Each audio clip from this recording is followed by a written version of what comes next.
Welcome, everyone, to the 6th episode of Voices from the Movement. My name is Dave Meslin. As always, I am your host. I'm in the middle of moving from Toronto to Grey Highlands, so my brain is scattered along with all of my belongings. So I didn't prepare for tonight as much as I usually do, but I think it's going to be fine. This is going to be like a genuine, totally off the cuff, in the moment chat. And Karim is the kind of person you can do that with. So I'm actually looking forward to that. And Karim has had the opportunity to interview me before. So this is kind of fun that we're turning the table or turning the laptop or turning the camera, something like that.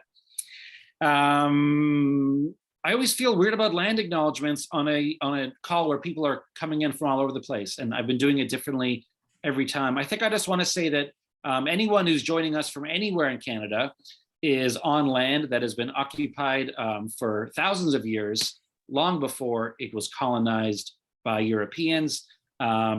Communities have lived here for generations and generations and continue to do so. Our guest tonight is Karim Bardeesy. I'm going to introduce him in a second.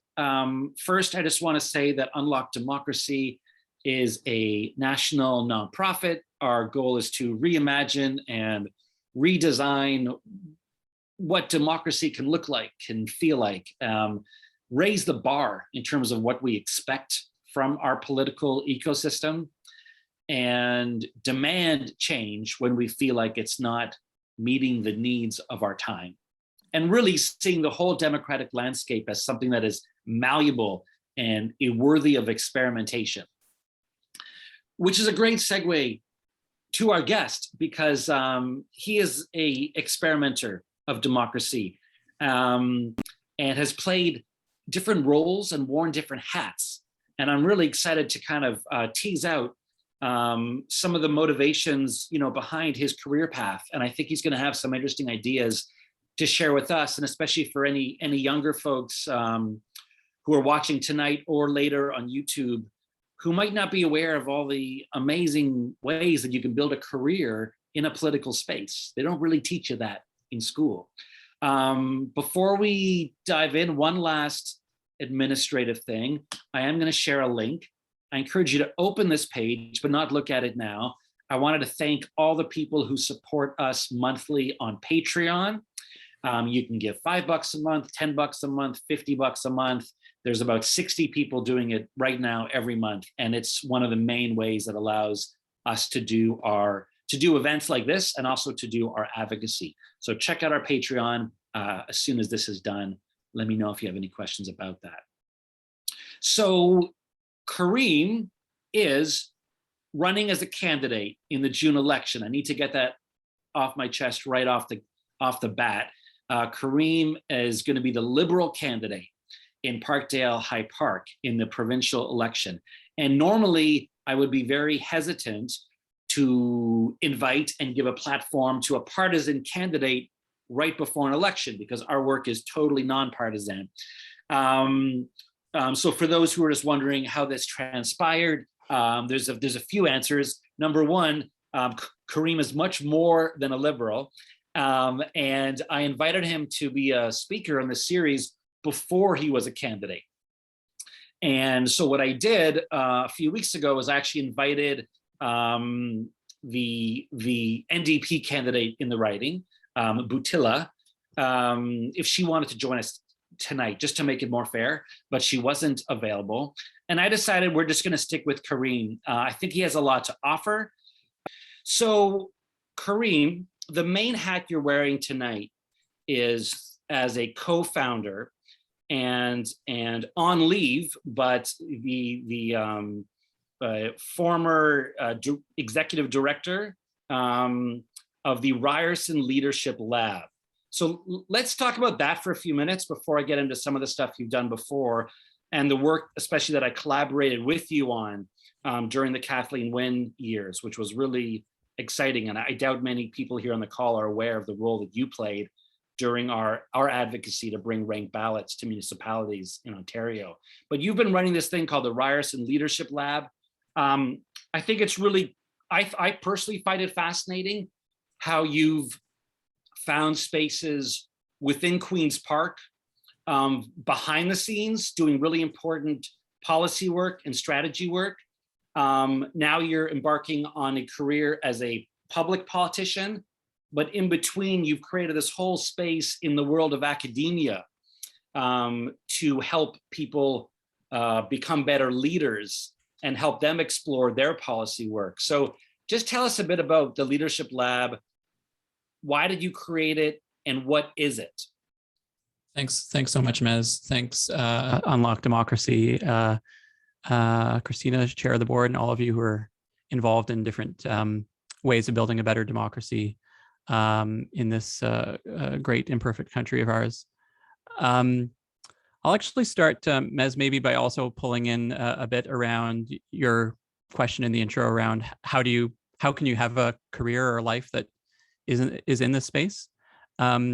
Because as perhaps you discovered, and perhaps others of us on this call discovered, it's somewhat accidental. I don't think any of us starts as a teenager or early 20-something saying, I'm going to build my life around democratic engagement necessarily. You might have a sense that you want a job, you might have a sense you care about public policy or some issues or politics, or you maybe get attracted to some pursuit because of some outrage in your life, whether it's fences that are keeping people fenced between each other, lights that are on too bright in the nighttime city, or whether it was what attracted me to politics originally, which was the sense that people could come together for causes. And then in my case, I was repelled by various political, my attempts at, sort of engaging for a while didn't really come to much. As a political science student, you don't necessarily, as you alluded to earlier, don't necessarily get taught the ways of actually the practice of politics and public policy. And it was really when I moved to Ontario 20 years ago and found a group of people who cared about a set of issues that were very current at the time. And that time it was clean air, clean water, and public education. When I moved here 20 years ago, and they had a view about the political vehicle at that time, the Ontario Liberal Party, that was available to help address some of those issues and challenges. So I think we come to this work in different ways, and it's often best done through the experience of some irritation or something worse than an irritation that is the best way of pulling you into politics rather than public policy, rather than a conceptual way. And I think that's definitely true of me, and I can tell it's the true of the many of the folks who are in the Unlock Democracy movement and the ranked ballot initiatives in particular. When I was, I'll just briefly again tell you the story of the Ryerson Leadership Lab is the story of learning. It's a story about education, actually, primarily, because it's about learning what you're as an act of discovery. When I went to grad school, I did my master's in public policy at Harvard and thought I was going to go and learn public policy economics and the concepts to be a better policy analyst when I came back to Ontario. And I was lucky to stumble upon a class by a teacher named Marshall Gans, another teacher named Dean Williams, these great developers of this idea of leadership as a practice, not as a position, leadership based in your experience and your stories, and that being in relation to others rather than leadership as lording over a set of pre-baked ideas and getting people to follow you. And in my graduate degree, I discovered these two mentors of mine, Marshall Gans, Dean Williams, had the privilege to learn and then to help them teach some of the techniques that they were developing in this space. And I got excited about it. This was great. This is great. Leadership from below, leadership from anywhere, leadership as a practice. As one of those nerds who did student government but wasn't ever seen as a leader, in student government in high school and university, it's often the people who those are the jobs no one else wants. The cool kids go do the athletics, and that wasn't quite where I was at. To hear that leadership wasn't something that was self-assigned and wasn't something that was positioned, but was something that was a practice that anyone could have and develop was really an exciting discovery.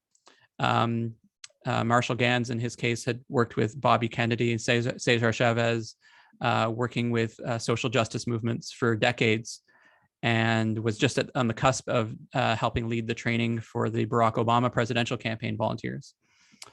When I returned to Canada after my grad degree, I wanted to share this knowledge and learning. And I had the privilege of teaching at the University of Toronto after I came back to Ontario as a part-time assignment. My career took me away from politics or away from the partisanship and towards journalism. So the very opposite of partisanship. I was a journalist for 3 years, and then came back to Queen's Park to serve as the director of policy to Premiers McGuinty and Wynne. Towards the end of that period, kind of three things, my time there, which is I left in late 2016, so around the election of President of Donald Trump. There were three trends that were emerging that were concerning to me, or that were related to me, and that I was interested in. One was the growth of toxic authoritarian populism, which is on full display, continues to be on full display. But we saw it really. I think Canadians really woke up to it with the Trump campaign. Some of them said that there were earlier instances of that in the mayoralty of Rob Ford, but I think it really became clued in the Donald Trump campaign. I'm reading, incidentally, the Timothy Snyder book right now, The Road to Unfreedom, and having the trace of that kind of toxic authoritarian populism in 2013, 2014 Russia is a stark reminder that you have to be more conscious of those trends everywhere where they are. So that was one aspect of my one thing that was going through my mind, and one thing we were talking to each other about. Progressives, people interested in building a democracy, were definitely talking to each other about that phenomenon. The second was my experience being in government and seeing the limits of progressive policymaking in the absence of political activity. I think a lot of progressives are too often convinced by the rightness of their own policy ideas. And they might actually be wrong about their policy ideas, but they also don't necessarily do the work of engaging and listening broader populations in that work, especially those who are purported to benefit from those policies. That was the second thing.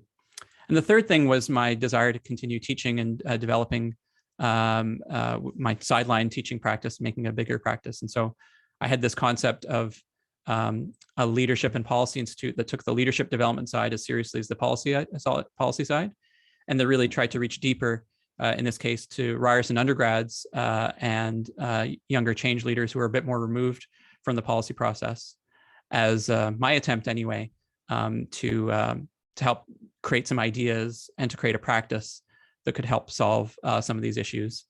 And I was lucky that President Mohammed Lashmi, the president of Ryerson, thought that this was a good concept and brought me aboard. And Ryerson Leadership Lab's now been going for about 4.5 years. And we're basically we do public policy research. We work on democracy policy, technology, and its relationship to a functioning democracy.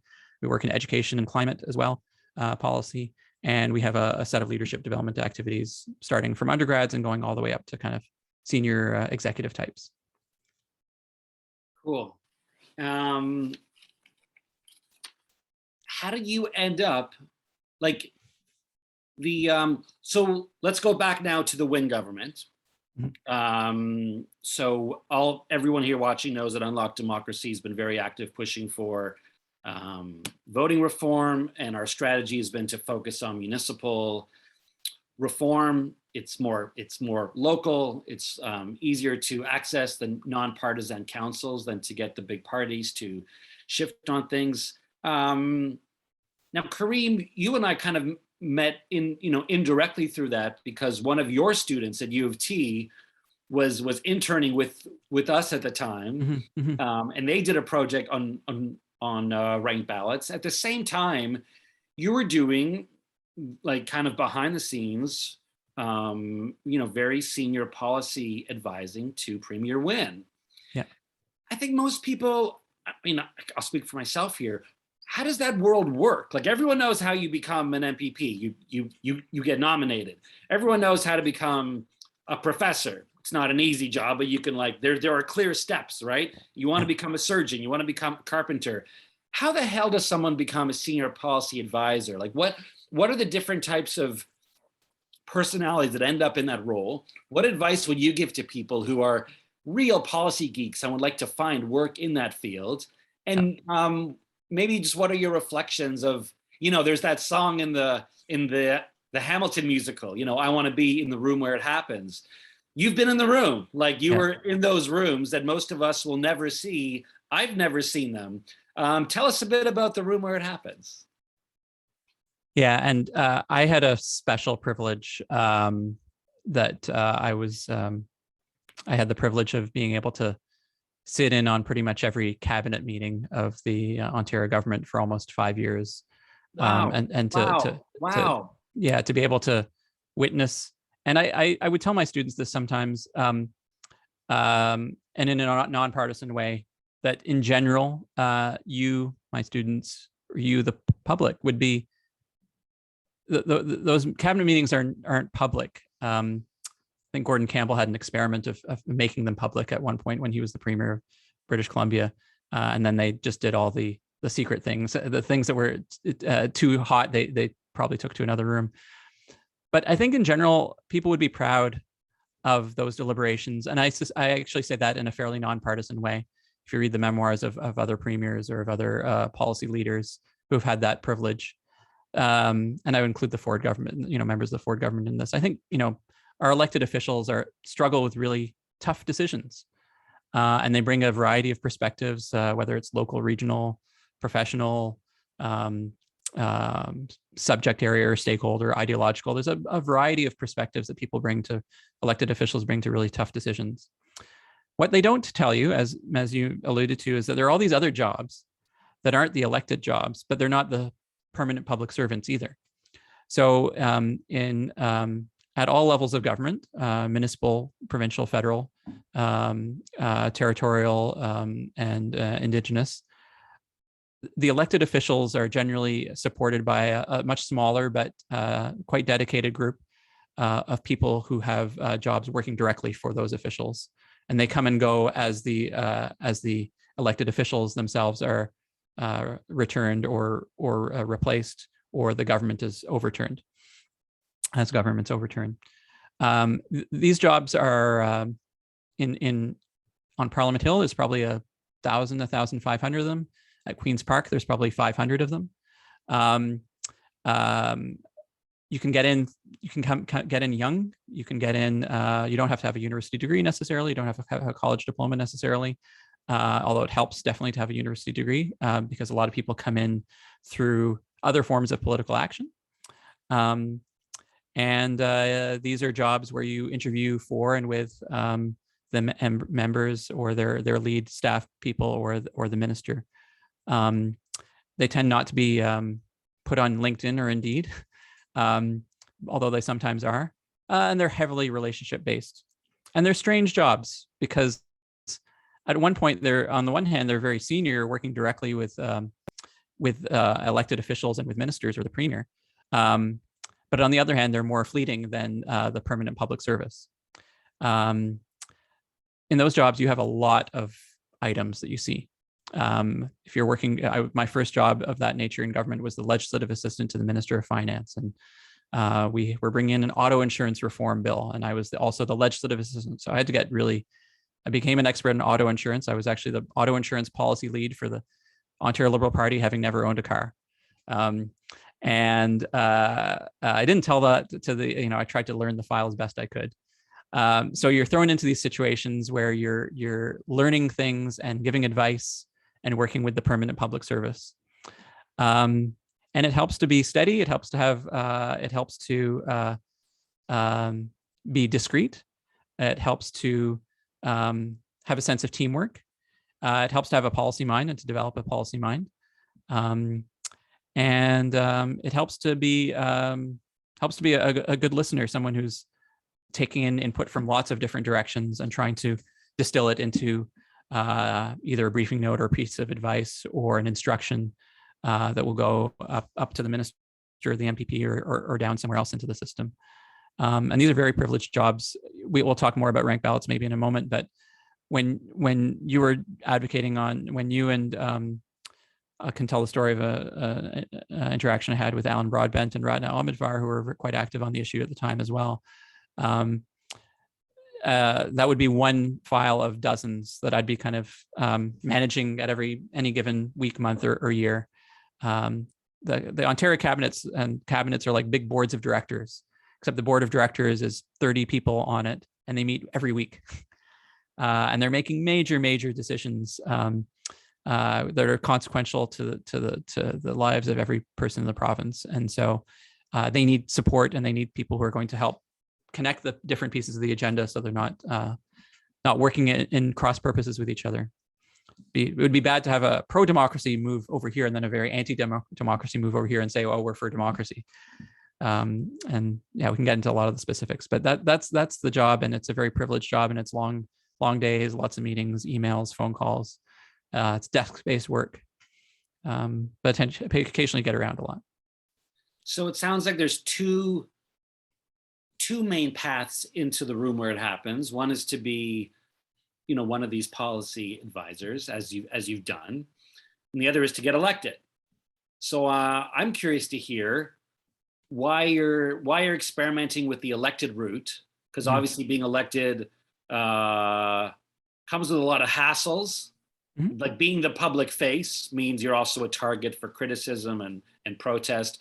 If you've already gotten yourself into the room where it happens and you're influencing policy, why expose yourself to the more public blood sport of politics? Yeah, happy to answer that. And actually joining us, there's another candidate. There may be other candidates, but Marjan Kasirlu, our candidate in Aurora Ridge, Richmond Hill, is also on this call.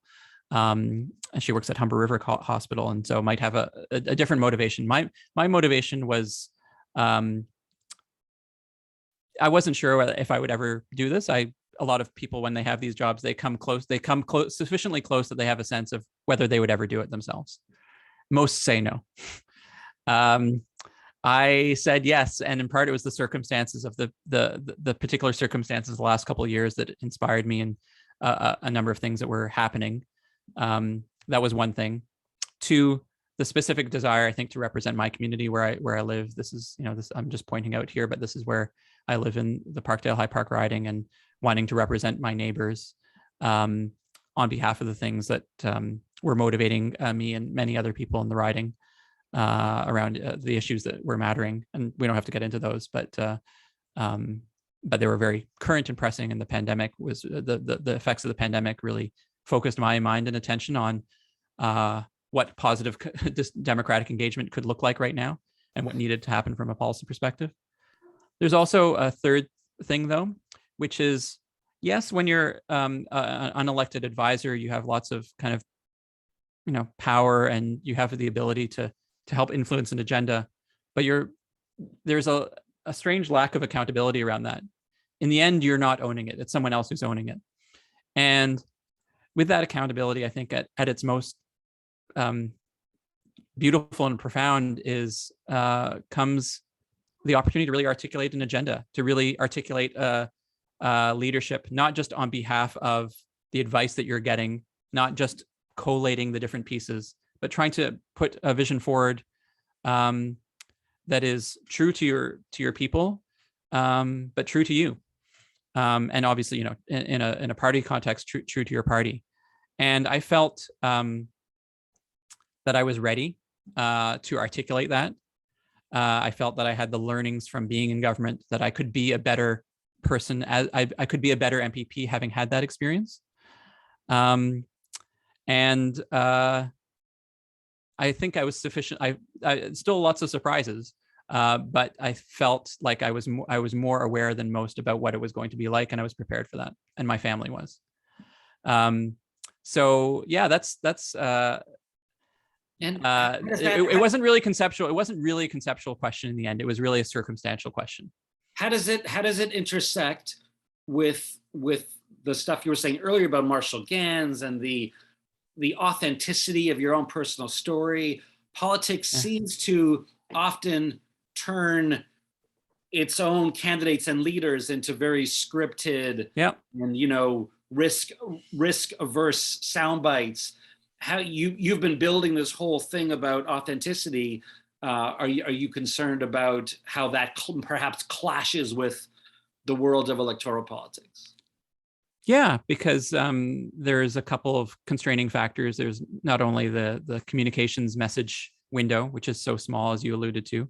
There's also the constraint of party platforms. In my case, I obviously have a pretty strong commitment to my party's platform, and I have a doubly so because I have been in the room again where it happens, where the platform is constructed. I have a strong sense of the party's values and the personalities of the people involved, the leader and the people, the team, the other candidates. So I made this choice knowing who I was doing it with and feeling confident about that. But then this is maybe more about, this is more professional guidance or a leadership moment than to share with all of you. But it is quite a change to go from being behind the scenes to being on the front. Even as a teacher, I'm trying, even though I speak, I teach, I lecture. You alluded, I'm primarily trying to pull out the best of the students rather than give them a performance of me. Right. Yeah, because you often stand in front of the class and you're almost asking them riddles. You'll be like, so anyone have any ideas about what leadership is? What is leadership? And then you'll just pause and wait. But that would be pretty weird to get up in the legislature and say, I want to question the minister of whatever and say, I don't know, is this bill good? I don't know. Do you think it's good? Yeah, the teaching techniques that Dean Williams and Marshall developed are about developing the person, not about the performance. And actually, they make a big deal of that. And I try to teach that. People say, I want to be sometimes my students will say, I want to be a better leader, and they'll be informed by these ideas of leadership as a position and as a series of motivational and they want to get their message down right. And I remind them, no, that's why I ask them those questions and try to pull out a different conception. And so it probably is going to be frustrating to some of my the people on my campaign team, because I'll maybe never say the same thing the exact same way. Yeah. On the other hand, though, I'll just say something about this, and I want to answer Vicky's question because it's a really good one. People, voters anyway, and now I'm campaigning, voters really are, sometimes they just want to hear your spiel. There you go, especially in a door-to-door interaction. They want, they know in their mind they're going to give you 30 to 45 seconds. Maybe they'll give you 10 seconds. Maybe they'll give you a minute, and they'll stretch that to 2 minutes. So they're actually quite comfortable hearing your pitch. And what I just tried to do is make sure that my pitch was true. It had to be every word. And I've tried to say this to my campaign, our volunteers. Speak to what your motivation, not my motivation. Speak your, and then for myself, I like, if it's not, if the words I'm saying are not true about my motivation, that should not be at that door. And Tina makes a point about listening to the answers. Yeah. Another good way of listening, and perhaps this is true beyond politics, is acknowledging where you can't meet the person where they know they want to be met, or where they say they want to be met. So they might have a very specific thing. I had a rank ballot conversation yesterday that was clearly going off the edges. So I think we're going to disagree on this, but I really appreciate you telling me this. Can I just answer Vicky's question? Yeah, that'd be great. So do you speak at cabinet, or do you brief the minister premier? So in general, the way a cabinet meeting works is ministers will present items. Here's the decision. Here's the auto insurance legislation that the Minister of Finance is proposing, and cabinet has to agree to this. And there's a series of recommendations that get proposed, and the ideas are discussed. Here are the trade-offs. Here's why we're proposing this and not that. And public servants will be there to answer technical questions generally. I, as the director of policy, would sit behind the premier and serve a bit as a behind the scenes, whispering answers. That, sometimes the premier would have a question, I would be able to answer it. sometimes another minister would have a question, and one of us would answer it. And that and on almost no occasion did I ever speak to cabinet as a whole. This I would communicate factual information back. Some files that were being led by the premier, I would occasionally speak shortly. In the last meeting I attended as the premier's director policy, before I took my leave, I spoke in thanks to them. Do they like actually vote in these meetings? No, they generally no. They wouldn't vote, and the cabinet decisions are formally the formal decisions of cabinet are what are known as cabinet minutes, which are quite specifically detailed instructions that then go off to inform how the regulation is going to be written or how the legislation is going to be written. Right.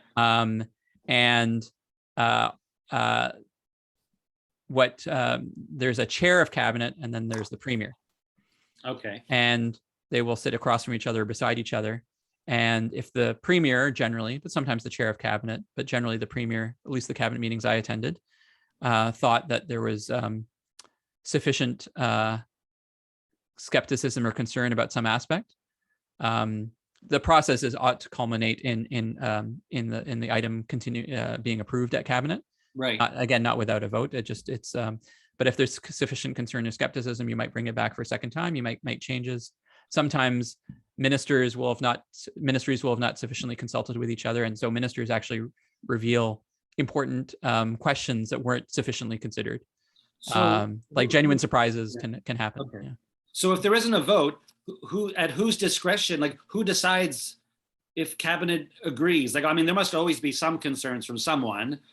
So is it the premier or the chair who just says, okay, I think we're all good now, we're going to move on, and people kind of just nod? Yeah, there's a rhythm to them.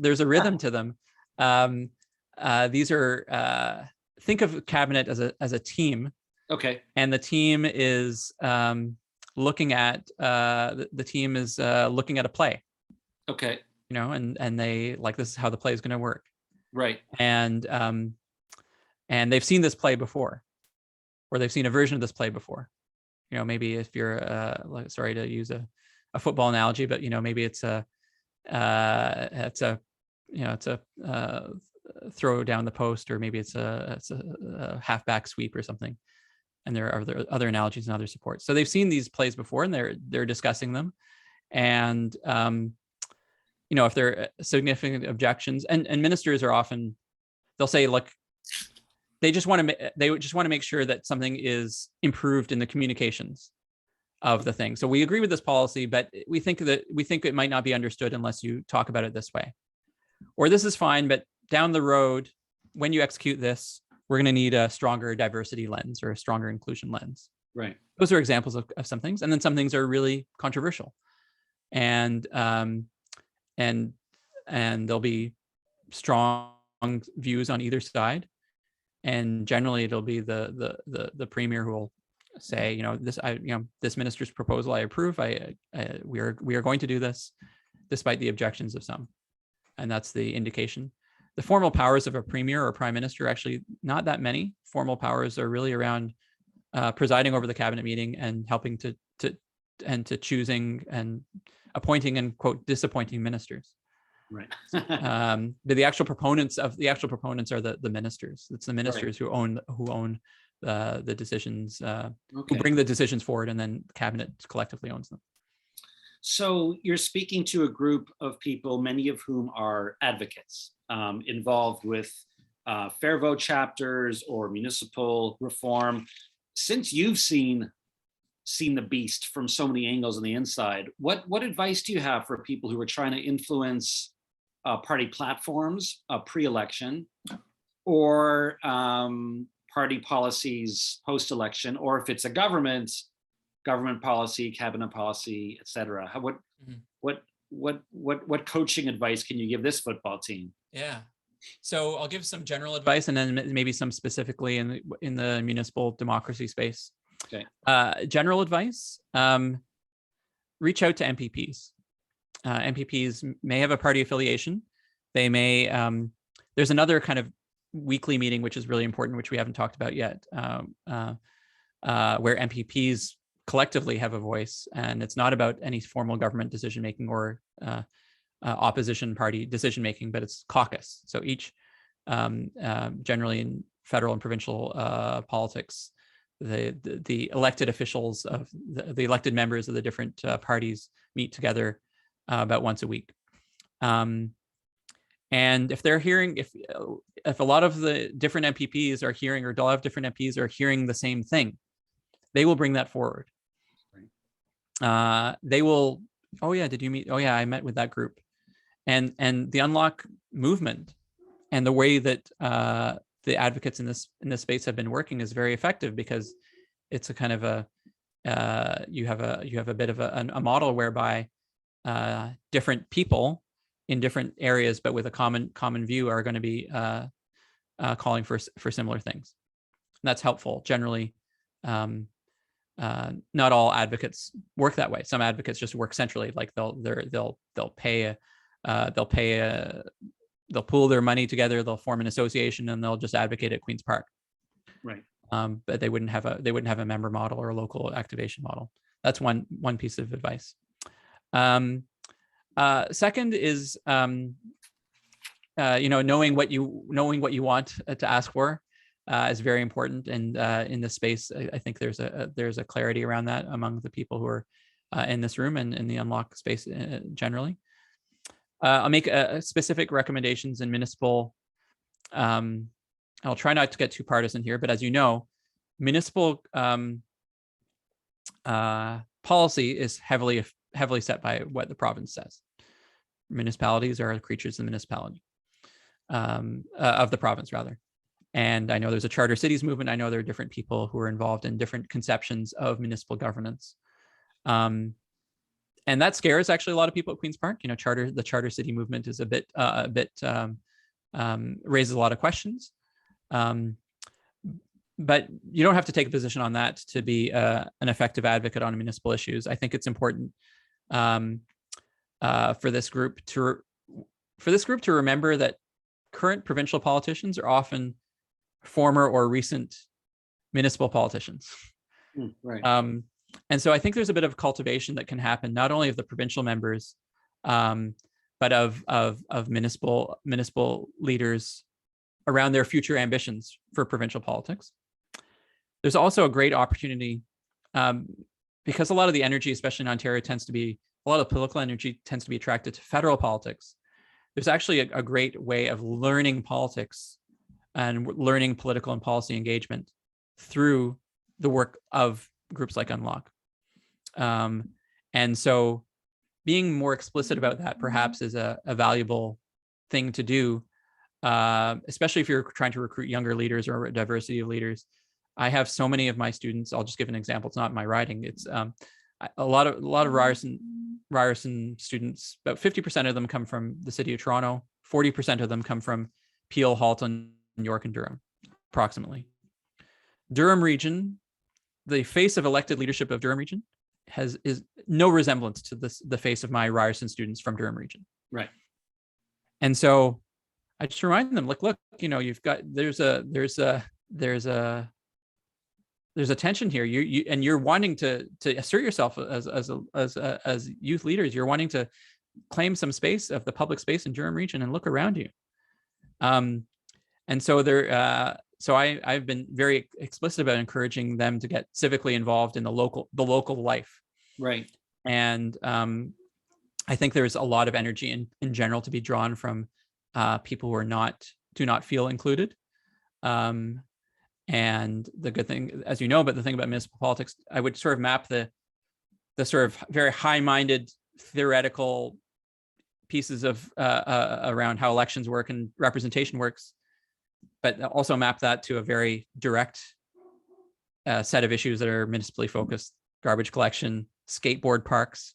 How do you get young people to want to connect with these things? There's some very, very specific local things that are municipally focused. I want to talk about voting reform in a minute, but first, other than voting system reform, what other political reforms intrigue you?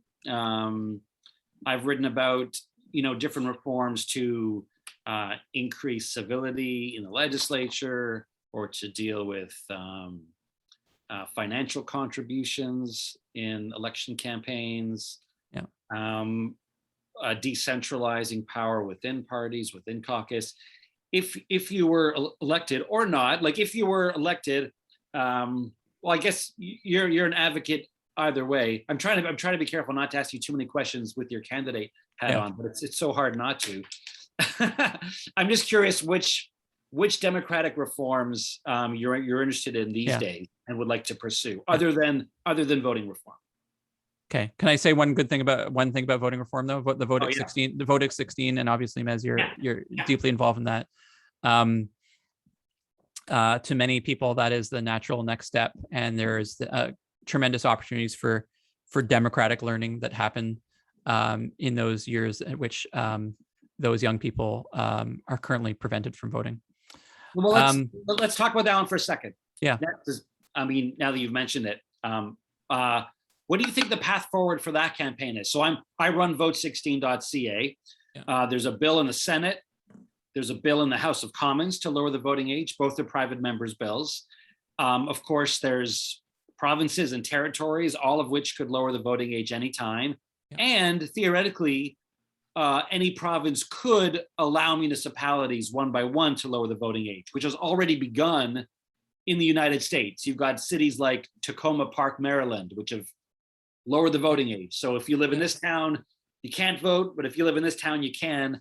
What do you think the best path forward is from the point of view for someone like me as an advocate? And then also just with your crystal ball, like if you had to guess where it'll happen first, is it national, provincial? Is it West Coast, East Coast? Is it Ontario? It might happen in Ontario. I mean, we've said, our party has said that we would bring forward a citizens' assembly on the topic. I think Unlock and your previous work, Mez, have shown that there's models that seed the idea somewhere and get it going somewhere. Yeah. I think it would be newsworthy. I've not actually heard a council even put a resolution forward asking there have been lots, not in Ontario, but all across the West, Winnipeg, Vancouver, Burnaby, Victoria, and Calgary. So I think having those in Ontario. So if you're saying that, then maybe there's some more hope. Maybe there's some hope that the first instance of that'll be in a municipality. Advice for the movement. I don't know, but I know that it has lots of champions. I know it has lots of champions. Cool.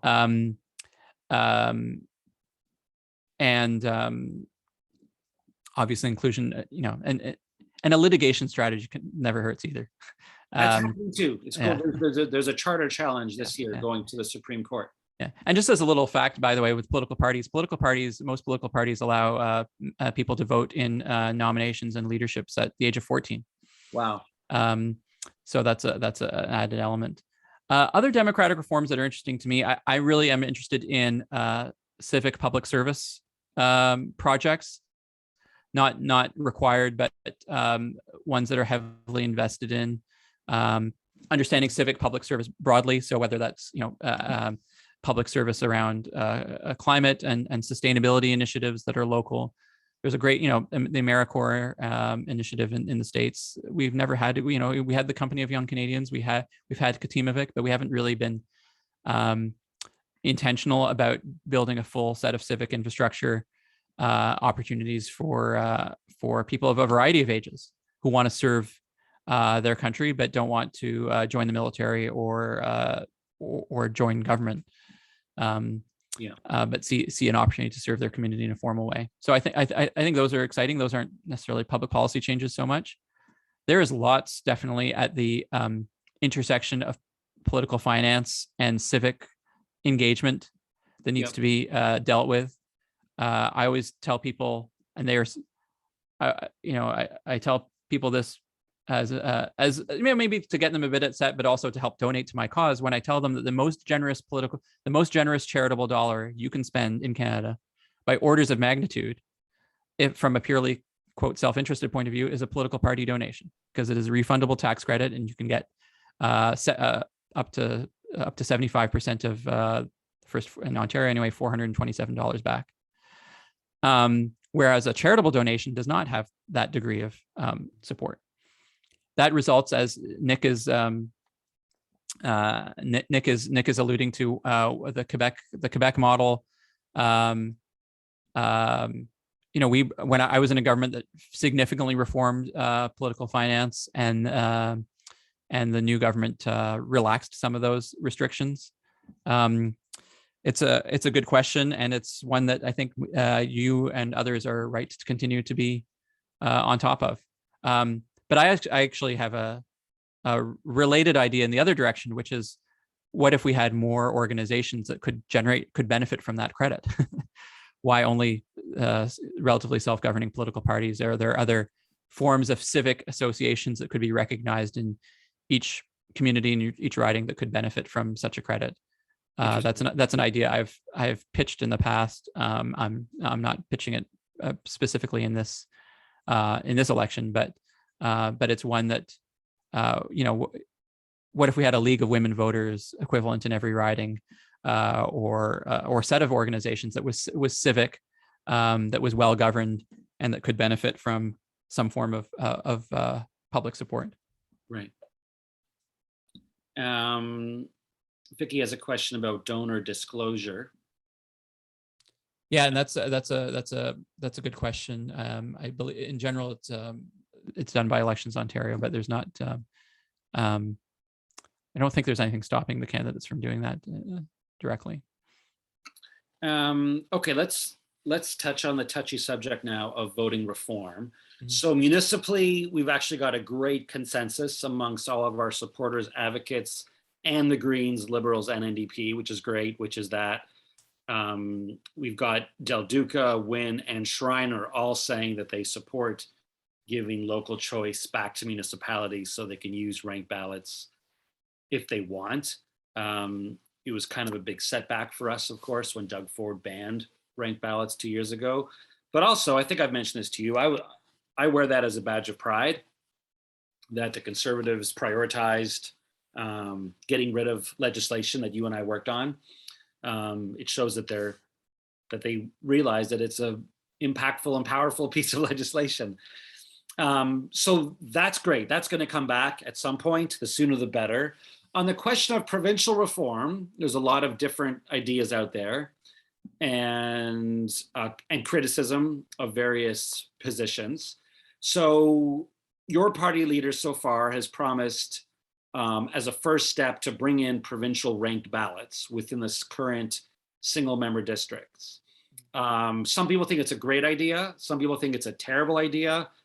I'm kind of in between. I feel like it's a bit of a wash. I've always said publicly that ranked ballots within a legislative government would have some benefits, but also some drawbacks. And overall, it's not the reform we're looking for. So one of the two things, we're going to be asking all the parties to commit to is either, having a citizens' assembly for provincial reform, which of course we had in Ontario in 2004, sponsored by the McGuinty government.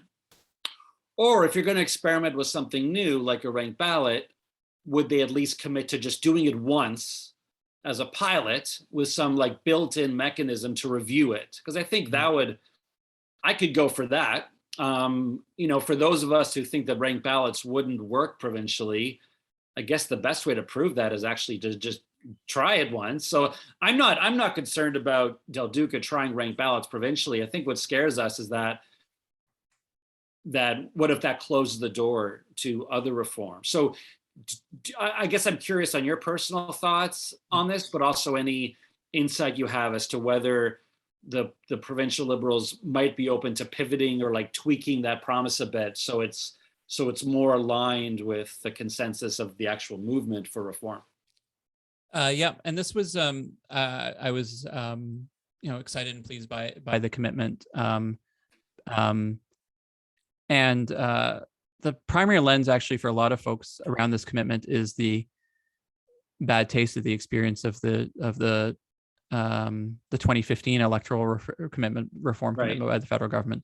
So the main response I get when I talk about this, or when I'm asked about when this comes up, is that they still don't believe it. They don't believe the promise. Okay. And then I tell folks, actually, our leader said he'll resign if he doesn't deliver on it, as a sign of commitment, which is maybe the other direction from an experiment view. I'll say a couple other things about this. Sure. One, I see it as part of a broader suite of and things I will be advocating for as a candidate in government, as an MPP if I'm elected, broader suite of democratic reforms that we need to do. And the space of democratic reform I'm most interested in at the moment, beyond what we've promised, is really at this intersection of civic engagement, civic media, and its relationship to the education system.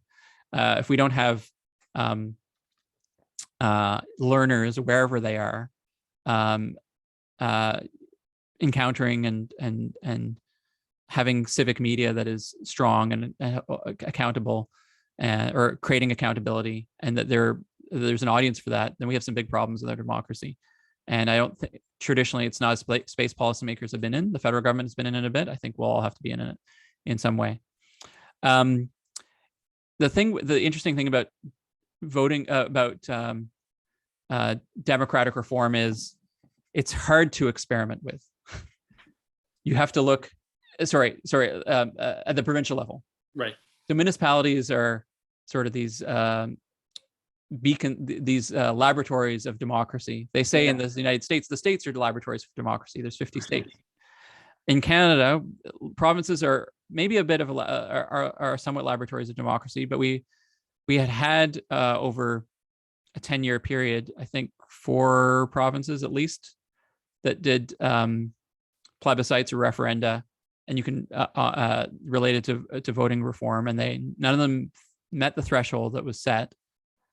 And so I think the next generation of political leaders observing that has decided on a different way of trying to achieve democratic reform. And in our party's case, they've chosen, our party's chosen this tactic, which I think is a good one, but it doesn't lend itself easily to experimentation. If we had the experience of another province to look to, it would be easier to make judgments. I'll say one other thing. And now we actually, with the Reform Act, we have the experience of not only the existence of the Reform Act, but the use of the Reform Act with a party leadership. So as things happen, you get experience that's germane. I will say one thing about, and sorry, I know I think we're at time, and I do want to get to one of Vicky's other questions as well. I think we're at, so I think positioning it in the context of a broader democratic reform agenda is important. I'll just say one thing though about, I want to respond to one criticism I've heard of our ranked ballot position, is that both Conservatives and NDP voters would put Liberals as the second choice, and therefore this is just about you guys.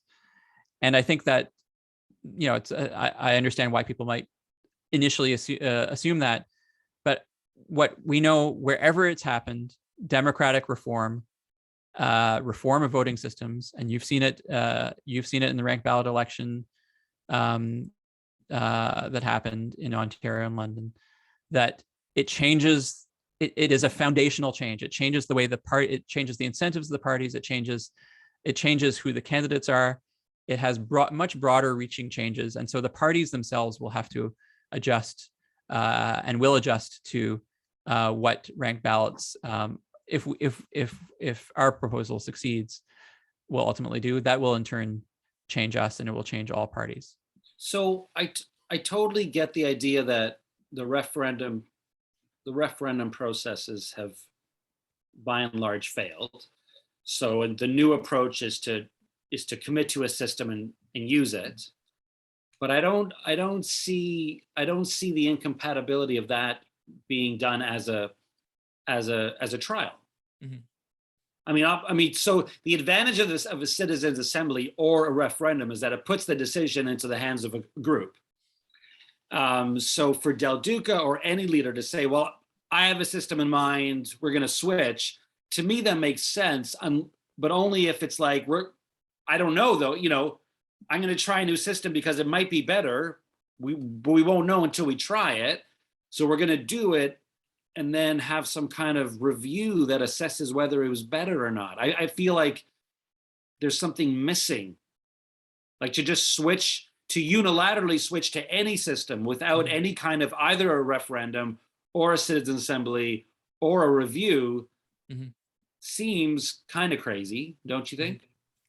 And I think on the citizen assembly front, we've proposed that for some of the other changes. I think I wasn't in the room without when the proposal was crafted, but I think it was very important to cut through what a lot of people were rightly cynical about around these commitments that were not then brought into effect.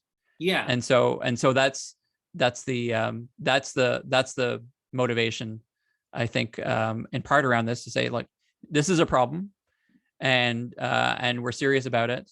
And changing electoral systems is hard. It's not for the faint of heart.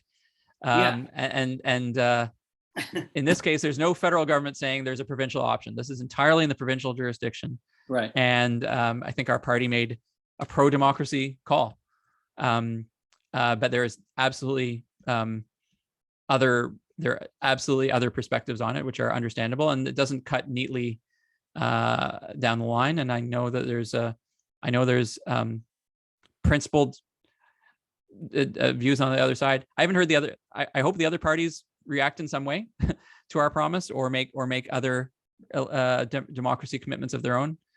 We haven't heard that yet, but maybe they will.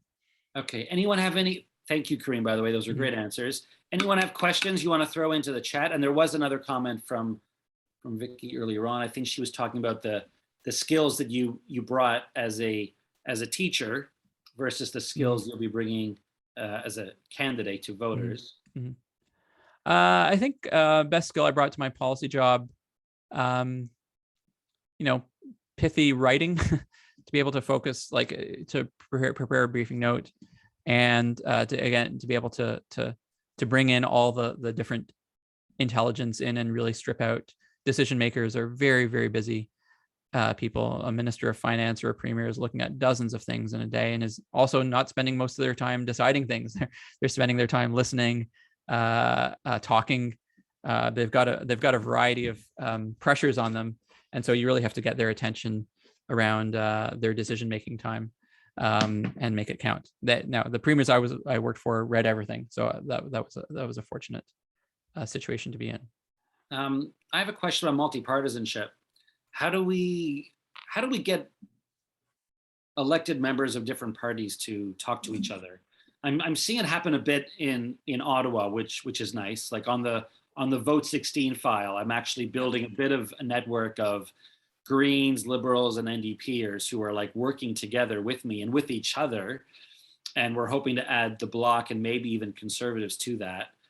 But that seems to be an anomaly to me. My experience to date with most of my work, and please correct me if I'm wrong, because you've seen a lot more of the inner workings of the legislature than I have, but I feel like there's a real mistrust, especially between the NDP and the Liberals. And it's not very fertile ground for constructive collaboration. And I think for ordinary voters and ordinary people, that's really frustrating to see. Yeah. And I'm going to stop my video for a moment while I go look for a plug for my computer. Okay. But I'll answer your question while I do that. Okay. And can you hear me okay? I can hear you. We can all hear you. Okay. So there's been some reforms that have helped do that. In provincially, people in different parties can now co-sponsor private members' bills. I think that's a genuinely positive development. Sometimes it's more not rhetorical, but sometimes it's more, genuine outreach between parties. So in minority governments, you're going to have more collaboration. I worked in a minority government between 2011 and 2014, and we definitely had to be more engaged with each other on that, on policy issues. Parliamentary committees, which are stronger in federally, traditionally, can do collaborative work. They can do collaborative research, and there's a bit of that. I think you're speaking to something else, though, which is a, maybe the more traditional conception of liberals and New Democrats ought to be closer to each other, and yet they're fighting for the same votes. And why is that? Right. And I think there's I can come back on now. And I think there's a number of reasons for that. The parties aren't as they might be united in not wanting the government, the current government, but they might have different policy views. So I think it's I think people are right to ask that question, but I think in a well-functioning democratic system, we can have three. In a well-functioning democratic system, we can have three parties or four parties compete for votes with different agendas, and ultimately it's up for the people to decide what kind of government they want. So when did is this a recent change you mentioned that allows different members of different parties to co-sponsor or second a bill? It's in the last 10 years, provincially. And again, if we had stronger parliamentary committees, legislative committees, I think, or study committees, you can have committees that are looking at an issue without having a bill in front of them. One of the first MPPs I worked for was Sean Conway, who was on a select committees on energy, and really praised the work that those select committees did, which was again all party committees, right, but not looking at a specific bill, but rather looking at the study of a broader issue. Oh, and those committees can do really productive work. Alan Baker is asking if the underlying problem with collaboration is about who achieves recognition and ownership for the solution. There's always going to be some of that, and any politician who said that the fact is that recognition is part of the work, and the question is, how do you share that? How do you share can you share the recognition? Right. And that's fair. I can't think of how many instances can you think of where there was a press conference with leaders or representatives from multiple parties sharing recognition of a solution? Yeah, not often enough. And you'll see on occasion, let's come together for this public service announcement around vaccination, or we should do more of that. We should do we should invite each other to events on issues of common concern. Yeah. Or have a trusted or have a trusted intermediary who's going to have us on. But if the teachers union was to invite the leaders of the three or the four main parties on the stage together, they would never agree to that. It would only be you'd have to, and the union probably doesn't want that either. Right. So it's the rare convener, and it's the rare audience that can do that, and it's the rare leader who can do that. I'm proud that our leader has done that on a few occasions. He had a healthcare worker in a vaccination summit, and he invited other party leaders to come to that. So I think it's, if it's in your nature to be collaborative, then there are ways to show that in politics. Right. And of course, there's a possibility that there'll be a conservative minority outcome on June 2nd, which of course opens the door to some type of collaboration between the other parties to trigger a non-confidence vote. That could be really fascinating. I remember when that possibility was raised federally with, I guess it was Layton and Dion. When was that? Was it Layton? Anyways, remember when Harper had a minority? Coalition in 2008. Yeah. Who were the leaders? Layton, Dion, Duceppe. Yeah. Yeah. It just didn't sound right when I said it. Yeah.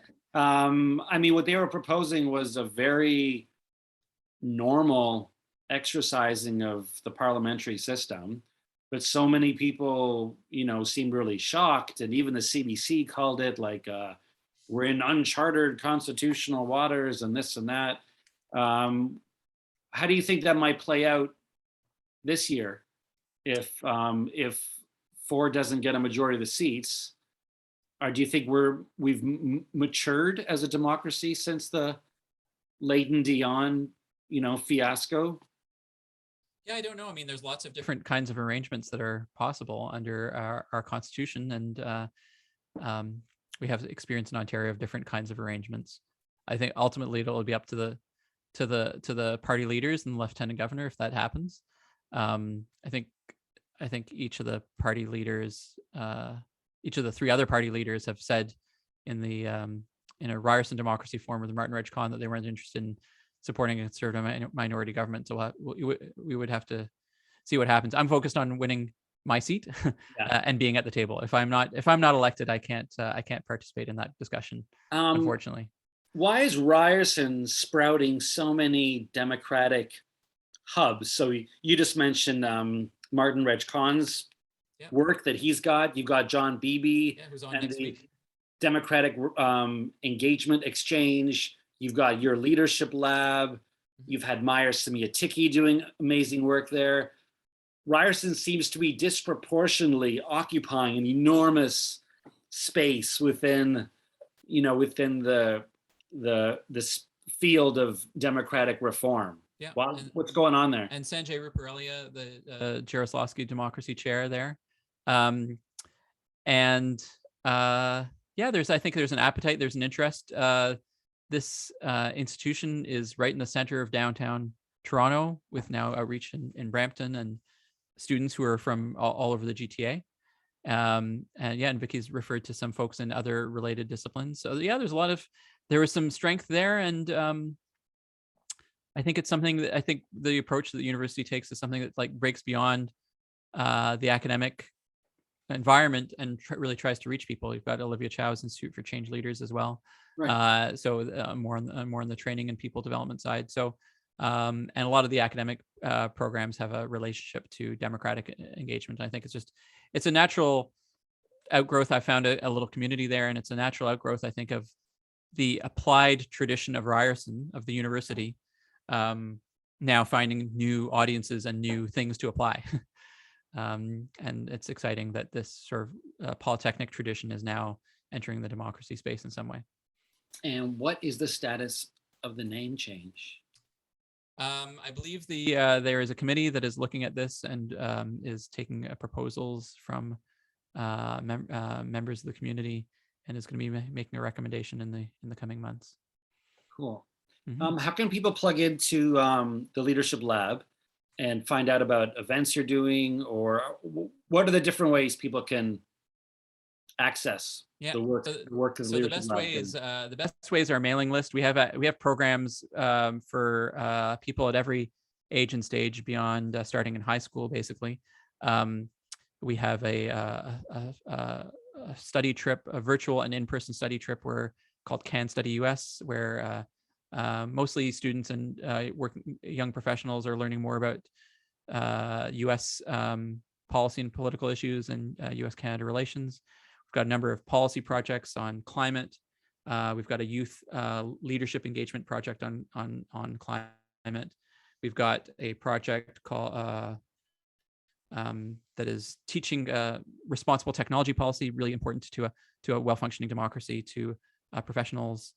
We've got Wonk Prom, which is the official after party of the Public Policy Forum testimonial dinner, which is going to be on April 28th. We have the class that I teach on Thursday nights. It's all there. We've actually just brought on a new director of communications, who's going to be Tanya Coyle, who's helping tell the story of Leadership Lab.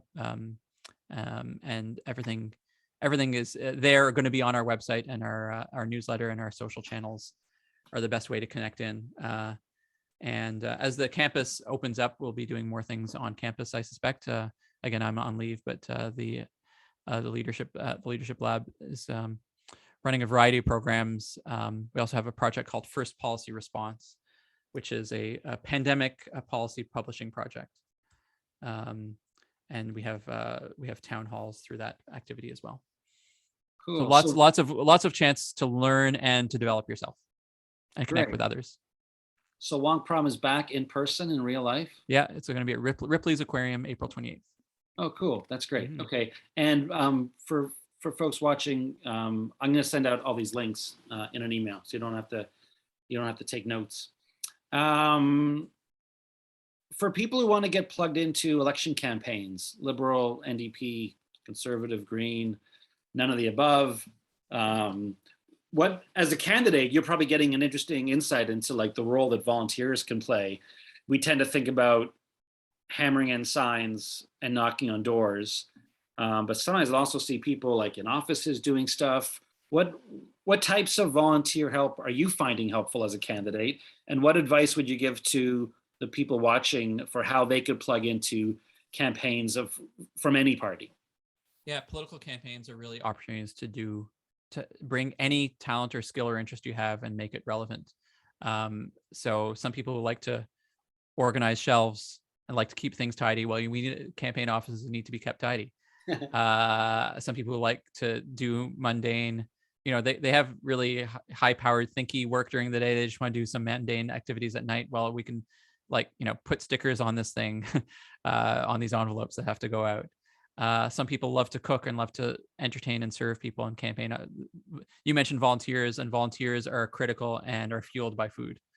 Um, um, People who have a graphic sensibility or an illustrator sensibility can bring those skills to bear. I've been doing, because of the despair of the last, especially late January, February, around the convoy and the Ukraine conflict, I became quite not forward is the wrong term, but I became quite open about if the conversation was going well at the door. And this wasn't necessarily someone who had said that they were going to vote for me, but if it was a good conversation, I could tell they cared about their community and cared about the issues. I am now asking them if they're interested in volunteering, and that's something that's might be an unusually forward approach, but the fact is that we need connection so desperately right now. And the good thing about a political campaign is it brings people together in a civic way, unlike very few public civic spaces anymore. Places of worship do it a little bit, but you have to be of the same religion generally. Schools do it, but not if you don't have kids at that age. Yeah. Political campaigns, public spaces do that in a way. And all these are great places for civic connectivity. But political campaigns, it's not all fire-breathing, knuckle-dragging partisans who only want to take out the other guy or have this like reverence for this 17-point policy. People connect at a variety of levels for a variety of reasons, and it's a great opportunity to bring your talent and to bring your desire to connect with the others. You have all kinds of people, shy people, neuroatypical people, people with physical disabilities, people with other forms of challenge, who can bring things to campaigns in a way that is flattening. And again, in a world where we're just seeing what's happening, where we're consuming a lot of media that is either driving despair or driving a sense of that we can't be agents, to have the opportunity to be an agent in all these ways is really, really, really exciting, and something that I am honored by every day that I participate in this. Cool. Karim, I want to thank you for sharing 90 minutes in the middle of a campaign with us. Wish you the best of luck. We win either way. If you end up in the legislature, we'll have a reform advocate. And if you don't, we'll have you doing the great work you've been doing at Ryerson and behind the scenes in the room where it happens. Folks, I'm just going to share the link again for our Patreon. If you enjoy the series, if you want to support our work, it's just a great way to stay connected. And people who sign up for our Patreon feed get access to like kind of behind the scenes snippets of what we're up to. And we do consultations with them around strategy. So check it out. Thank all of you for watching. We've got some great events coming up. I think our next one actually is also Ryerson based. I think it's John Beebe from the Democratic Exchange Democratic Engagement Exchange. And yeah, Christina, do you want to say anything from the board? It's nice having you here. Christina is the co-chair of our board. Do you want to say hi? I am muted because I wanted to thank Karim for spending time with us and to thank you, Dave, for such a great interview. Thank you both. All right. Thanks, Christina. Check out, you're all on our email list now, so you'll get listings of our future events. This is number 6, and I think we've got bookings all throughout the year, and I'm adding some more names soon, some really exciting announcements. So thanks everyone. Thanks Karim. Have a great evening, and we'll see you next time. Take care.